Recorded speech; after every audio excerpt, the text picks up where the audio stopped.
I'm Aaron, and I will be demonstrating some routing. I'm going to start with an IPv4 ping from our IPv4 LAN, which is 10.86.1.x, over to the web server, the data center web server, which is 10.86.55.254. So I'm going to use a simple PDU, start from the laptop and end at the web server. And we're in simulation mode.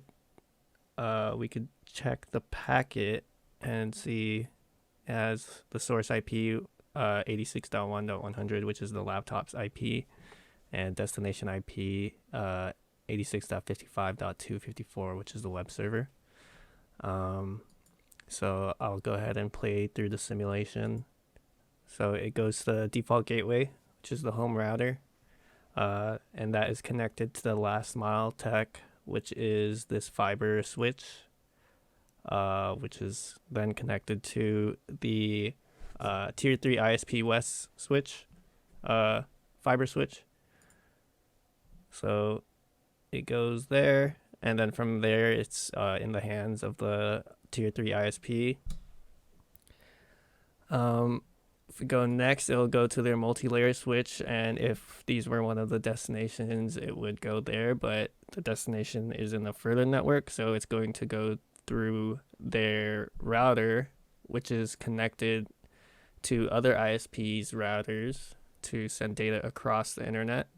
And it will go through the shortest path. Since we have set up OSPF, it will go through tier 2 ISP Southwest and over to Southeast. It'll skip the South router because that would add an extra hop, and because of that, that wouldn't be the shortest path. So it's going to then go to the tier 3 ISP East router, which is in the same city as the data center, and that's the ISP that they use.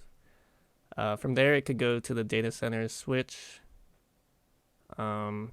and the switch routes it over to the web server, the final destination of the packet. And it looks at the packet. It's a ICMP message, so it's going to send back the packet to the laptop. So we will see that. It goes back through the switch to the router, ISP router. Shortest path. Apparently this time the shortest path is through the northwest, to the tier 3 ISP in our city. Through their switch, goes to the last mile, and finally back to the home router. Home router looks at it and says, this is for the 100.100 IP address, so it finally goes back to the laptop. And that is our IPv4 routing working to the data center web service. Next, I will be demonstrating an IPv6 ping to the same data center. So I'm going to use a complex PDU this time, since the simple PDU is for IPv4. I'll start at the office PC. Destination IP address, we're going to use the web server's IP address, which is 2001 DB8 ACAD 8655 254. Alright, so let's fire that. It starts here, goes through the office switch to the office router, home default gateway IPv6, which is 2001 DB8 ACAD 8604. Since this is our 4 network, and we used 1 for gateways. Goes to last mile fiber technology over to the ISP. Goes through their switches again to the router, and it uses IPv6 OSPF, so it's going to find the shortest path depending on the routing table that we have in there. Yeah, so this time it's looking like the shortest path is to the south. skip that one, the middle one, since that would add an extra hop. Over to the tier 3 ISP East router, to the data center's switch, and to their web server. ICMP ping, I believe. Yeah, ICMP v6 echo reply. So it's going to send it back all the way back to our office PC. And it's going to take the shortest path, which is to the south this time. Skip the middle one. Over to our ISP, our local ISP's router, and they will route it back to the office, which is through last mile fiber to office router, office switch, and to our PC.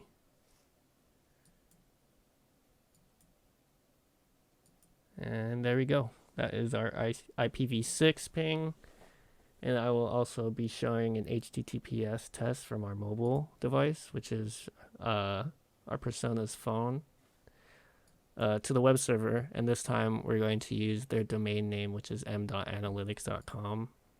So we go to the phone, web browser, m.analytics.com. Sometimes this takes a while for some reason, or I have to go to a local server first. I don't know why this is happening.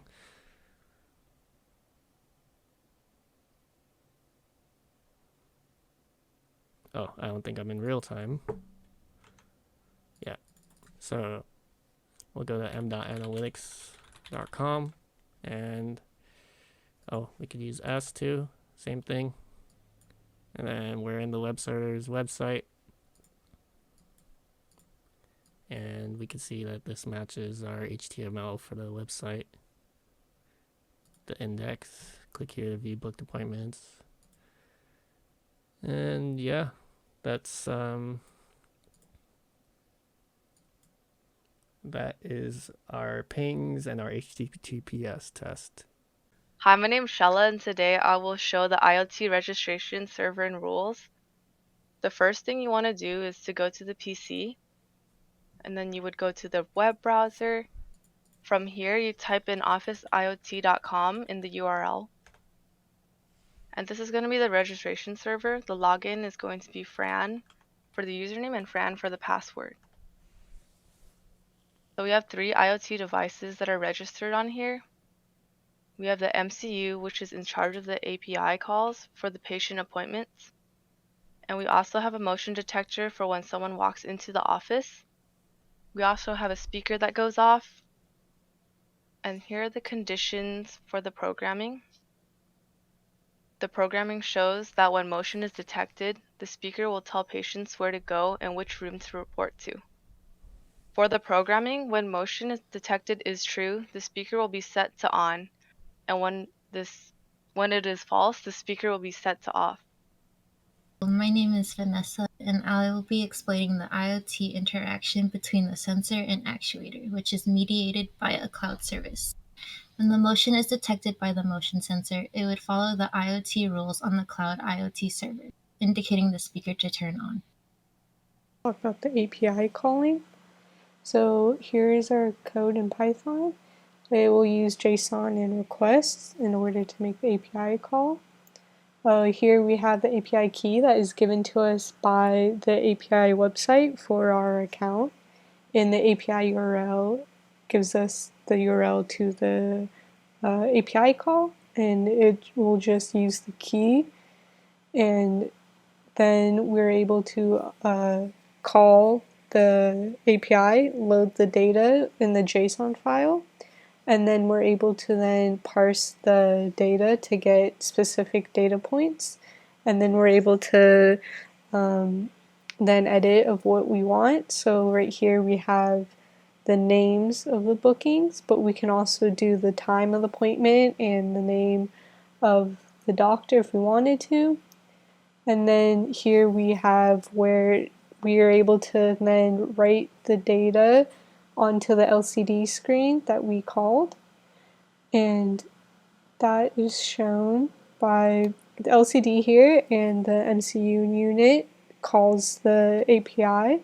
And this is the API documentation that it will call it from this website with the schedule, and it'll show like the view. And so when I make a reservation, it will show, and in the API we can then call it if we wanted to, and that will call the data using the URL, and this is just the ID number of our like appointment system, and that is how it calls the API.